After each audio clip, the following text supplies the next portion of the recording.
Well, joining us now live from Stratford-upon-Avon is Michael Mansfield QC, a barrister with extensive experience representing victims and survivors at inquiries.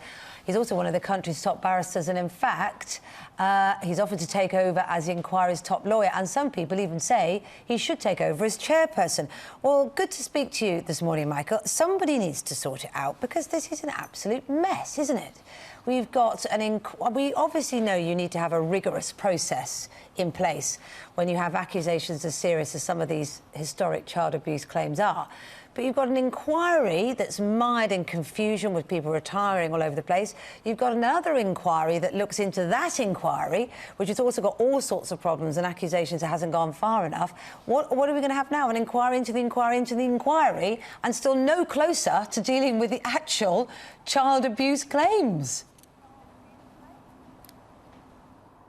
Yes, I'm waiting for the question, sorry.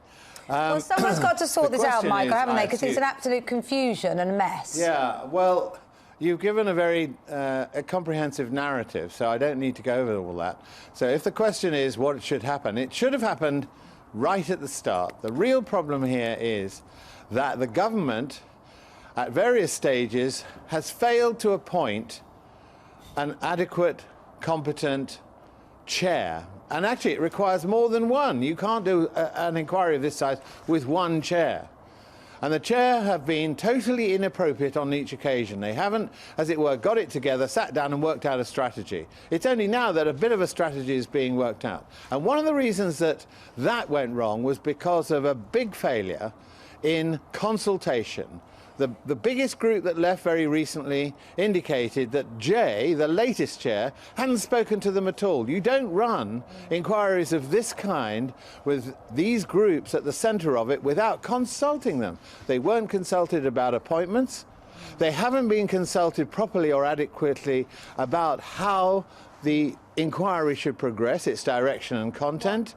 There's no transparency. I mean, you talk about the assaults that are alleged that have not been properly investigated, which is, of course, the whole point of the inquiry anyway.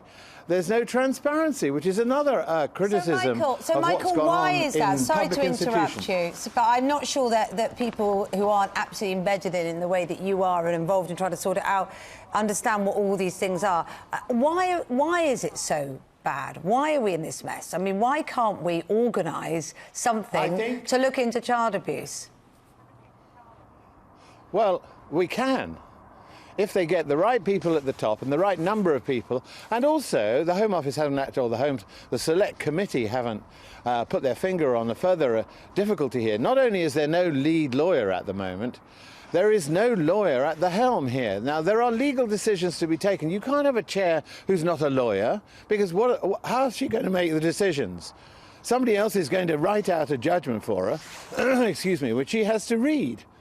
But she has to assess it also. So it's because the appointments and the general structure has not been thought through. Now, some people are saying that maybe there are dark forces at work here. Maybe it was intended in the longer run never to get to the bottom of this because there are too many embarrassing truths to be uncovered.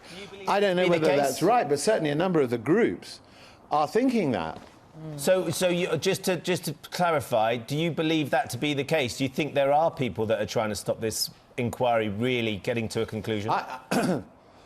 Well, it's very difficult to say you believe that because you don't want to believe it, but the circumstances give rise to an inexorable inference in this sort of case.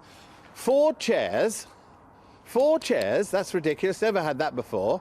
A raft of resignations, an inability to be transparent, not investigating their internal problems properly, and not setting up a structure that works. In other words, the Select Committee suggests it's got to be split into two modules, and one dealing with the past. It's rather obvious, this, I would have thought, not rocket science. One dealing with the past, forensic investigation as to what happened, and one dealing with the present and the future to make sure it doesn't happen again. And then you split those down into subgroups. Now, I know they have tried to do this, but, you know, they're still thinking about how they're going to do it, and we don't know. That's the complaint of the public and the groups. What are they up to? We don't know. It's all behind closed doors. No, absolutely. Those are all the things that have got to change.